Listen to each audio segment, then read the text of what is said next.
And this is our downtown Silver Spring Farmers Market here in Maryland. In spite of everything that's going on, the energy is really good out here. I've never known it not to be. Good morning. All of the shoppers here want to know that they're supporting the regional food shed. You have collard greens. I have pea shoots today. I have Tokyo Bacana lettuce. Every vendor here is either growing the product themselves or creating the product themselves using local ingredients from regional farmers. It's free of pesticide. The name of my farm is Dodo Farms. Yes, ma. I've been farming in Nigeria for 13 years before I moved down to the United States. He is an amazing guy. So humble, such a beautiful spirit. So I'm grateful that he's here. I really so much love it because I've been doing it since when I was a teenager, like 12 years old.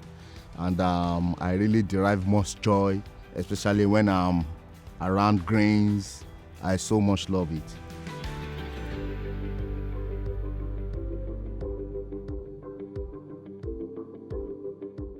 So when the pandemic hit, the greatest challenge we had financially was how to project what would happen. So we are really so concerned, like how are we going to get revenue for all what we have been doing? I'm trying not to get emotional about that because the grant for Lowe's came at the very right time. Like it was just perfect.